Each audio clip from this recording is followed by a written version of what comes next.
फरवरी का महीना शुरू हो गया है। तापमान दिन का गर्म और रात का ठंडा है। ऐसे मौके में हमको अब गर्मियों की सब्जियों की तैयारी शुरू कर देनी चाहिए, जो कि अप्रैल के अंत से हमें खाने को मिल जाएगा। इसी के संबंध में आज हम सारी बात करेंगे कि कौन कौन से सीड, कौन कौन सी सब्जियां हमें अभी लगा देनी चाहिए ताकि अप्रैल के अंत तक हमको सब्जियां मिलनी शुरू हो जाए।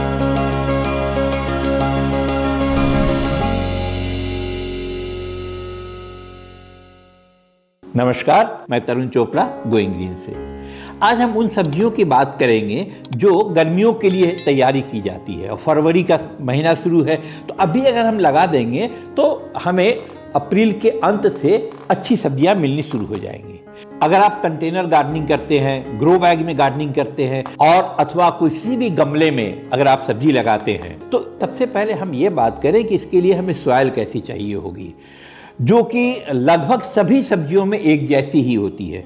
इसके लिए हम लेते हैं 40% गार्डन सॉइल, 20% हम लेंगे इसमें रिवर सैंड, 20% हम लेंगे वर्मी कंपोस्ट अथवा काउडंग कंपोस्ट, अथवा आपने अगर अपने घर में कोई कंपोस्ट बनाया हो तो वो ले सकते हैं, और 10% हम लेंगे इप्सम साल्ट और 10% हम लेंगे नीम की खाद।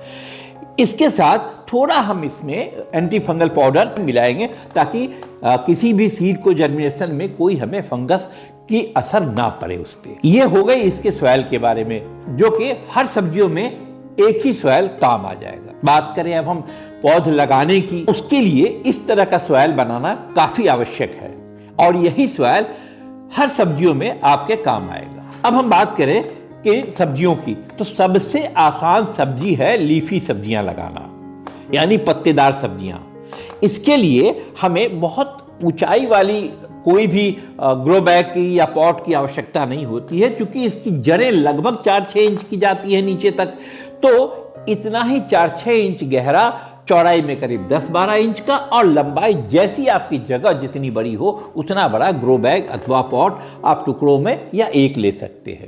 इसमें आप सबसे प्रथम पालक, धनिया, लाल चौलाई, हरी चौलाई, मेथी, इस तरह की जो भी सब्जियां आपको पसंद हो, आप खाते हो, वो अवश्य लगाएं। इनको डायरेक्ट सोइंग कर दिया जाता है, अर्थात हम सीड को यूं ही छिड़काव कर देते हैं तो ये सारे ही जर्मिनेट हो जाते हैं। देखना ये है कि 20-25 दिनों के बाद कि क्या ये बहुत घने घने निकल आए हैं, तो आप बीच बीच में से 2-4 निकाल सकते हो, ताकि आपकी जो पौध बड़ी हो, बहुत घनी ना हो, ताकि बहुत घने होने पे कई बार क्या होता है कि जो हमारी पौध निकलती है हेल्दी नहीं निकलती है। अगर बहुत घना आपने सीड लगा दिया तो कुछ उसमें से बीज से निकाल के आप हटा दें। लगभग 1.5 से 2 महीने के बीच में, 1.5 महीने में अच्छी फर्स्ट हार्वेस्टिंग आपको मिल जाती है। कभी भी लीफी सब्जियों को बिल्कुल जड़ से उखाड़ के नहीं प्रयोग करना है। आपकी लीफी सब्जियां 4-6 इंच की जब ऊपर हो जाए तो कैंची से, चाकू से कट कर ले, फिर ये ग्रो करेंगी। जब आप कट करें तो उस समय थोड़ा हल्का वर्मी कंपोस्ट उसमें मिट्टी में मिला करके वाटरिंग कर दें। फिर 15-20 दिनों के बाद और नई पत्ते आएंगे, आप दोबारा इसे हार्वेस्ट कर सकते हैं। कम से कम 3 बार आप इस तरह की लीफी सब्जियों को हार्वेस्ट करके आनंद उठा सकते हैं। अब बात करें बेल वाली सब्जियों की, जिसमें प्रमुख है करेला, तोरी, लौकी, जुकनी, सेम और लोबिया भी आप लगा सकते हैं। इस तरह की जो बेल वाली सब्जियां हैं, इनके सीड्स को हम रात भर के लिए सोक कर लेते हैं और फिर लगभग 12 इंच की चौड़ाई गोलाई की ग्रो बैग में, और जिसकी गहराई कम से कम 8 से 10 इंच हो, एक पॉट में 2-2, 3-3 प्लांट को हम लगाते हैं। ध्यान रहे कि इन पौधों को ऊपर जाने के लिए जो हमें इंतजाम करना होगा कि बेल हमारी ऊपर तक जा सके, इसका भी इंतजाम हम पहले कर लें। इन्हीं बेल वाली सब्जियों में 2 सब्जी ककड़ी और खीरा भी ऐसा है जिसे हम सलाद के रूप में भी खाते हैं और यूं ही खाते भी हैं। इनके सीड्स को भी आप रात में सोक कर लें और इनको दोबारा आपको अलग से लगाने की आवश्यकता नहीं है।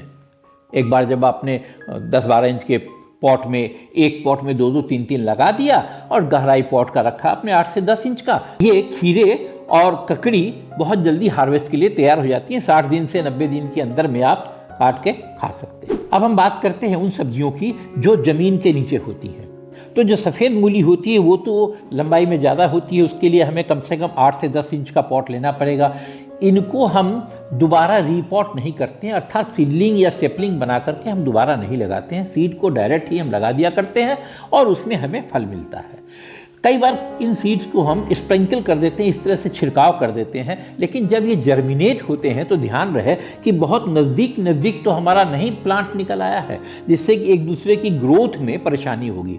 तो जब ये 8-10 इंच के हो जाए तो एक बार चेक करके अगर ज़्यादा निकल आया है तो उनको आप निकाल के हटा दें। हम बात करें सलगम की, हम बात करें चुकंदर की और हम बात करें लाल वाली मूली की, इस तरह की सब्जियां जो हैं इनके लिए ग्रो बैग हमें 6 इंच का हाइट का होना चाहिए, चौड़ाई हो 10-12 इंच की और लंबाई आपके पास जितनी जगह हो रखने की उसमें आप बना करके इनको लगाएं। इनकी भी हम सीड को एक बार में लगा देते हैं, लगभग 2 इंच का डाया में इनकी दूरी होनी चाहिए एक सीड से दूसरे सीड में, ताकि दोनों ही फल हमारे बढ़ सकें। ये नीचे लगाने वाले सब्जियां हमारी हो गई। अगर हम बात करें कुछ ऐसी सब्जियों की जो आपके हर लोगों की पसंद की है, भिंडी, मिर्च, बैंगन, टमाटर, इस तरह की सब्जियां जिनकी स्टेम थोड़ी हार्डी होती है और इनकी हाइट लगभग 4 फीट तक जाती है। एक बात का विशेष ध्यान रखना है कि गर्मियों की जैसे भिंडी है, बरसात की भिंडी बहुत हाइट में ज़्यादा जाती है, लेकिन गर्मियों में ये पौध में फल बहुत जल्दी आ जाते हैं। कुछ इसमें से ऐसी सब्जियां हैं जिनके सीड को हम रात में सोख कर लेते हैं, जिनके सीड थोड़े मोटे हैं, जैसे भिंडी की सीड मोटी होती है, तो इनको हम रात में सोख करके फिर लगाते हैं। 10 से 12 इंच के पॉट में 3-4 पौधे आप भिंडी के अथवा टमाटर के अथवा शिमला मिर्च के अथवा हरी मिर्च के ये लगा सकते हैं। तो ये सब आपको आनंद देगा। करीब 40 दिन से 60 दिन के अंदर हार्वेस्टिंग आपको पहले मिल जाएगी। अगर हम बात करें कद्दू की, तरबूजे की, तो ये भी आप थोड़े बड़े पॉट में या ग्रो बैग में लगाएं, जिसकी चौड़ाई कम से कम हो 8 से 10 इंच की और लंबाई आपके पास जितनी जगह हो उस हिसाब से ग्रो बैग लें। गहराई इसकी कम से कम 8 से 10 इंच की होनी चाहिए। इनकी सीड को भी जर्मिनेट करके दोबारा लगाने की आवश्यकता नहीं है। एक सब्जी आप और लगा सकते हैं, जैसे फ्रेंच बीन। ये जिस तरीके से आप करोटन वगैरह लगाते हैं, मनी प्लांट गुच्छे की तरह बढ़ जाता है, उस तरह से ये बढ़ती हैं। करीब 1.5-2 फीट की हाइट होगी और भर भर के ये फ्रेंच बीन आपको मिलेगी खाने की। तो इनको भी आप बीज को रात में सोख कर दें और लगभग 12 इंच के पॉट में आप 2 बीज इसका लगा दें। अगर ये आपने 8-10 लगा दिए इस तरह के, तो फ्रेंच बीन आपको हर समय तैयार मिलेगा। ऐसे मौसम में थोड़ा अगर मेहनत करें और तैयारी से आप लगाएं तो गोभी की प्रजातियां भी आप लगा सकते हैं। ब्रोकली है, फूल गोभी, पत्ता गोभी, ये भी लगा सकते हैं, लेकिन थोड़ा टफ है क्योंकि जिस इलाके में ज़्यादा गर्मियां होती हैं वहाँ ये नहीं चलती हैं। इस बात का भी आप ध्यान रखें। आज मैंने आपसे बात की गर्मियों में लगाने वाली सब्जियों के बीज आप कब लगाएं। फरवरी का महीना शुरू हो चुका है, अब तत्काल इन बीजों को लगाएं और अप्रैल के अंतिम सप्ताह में हार्वेस्टिंग के लिए ये सब्जियां तैयार हो जाएंगी। आशा करते हैं कि सब्जियों के बारे में जितना कुछ मैंने आपसे बात किया है गर्मियों की सब्जी के बारे में, ये वीडियो आपके मतलब का होगा, आपको पसंद आया होगा। अगर ऐसा है तो आप बेल आइकन को जरूर दबाएं। अपने मिलने जुलने वालों के पास, वो लोग जो सब्जियों के प्रेमी हैं, जो किचन गार्डन करते हैं, मेरा यह वीडियो अवश्य फॉरवर्ड करें। अगर आप मेरे चैनल पर नए हैं तो कृपया सब्सक्राइब अवश्य करें। हम इसी तरह के पौधों से रिलेटेड सारी ही जानकारी आपके साथ अपने अनुभव का शेयर करते हैं। धन्यवाद आपका मेरे साथ पूरे वीडियो में बने रहने के लिए। बहुत जल्द मिलते हैं हम आपसे अपने नए वीडियो में।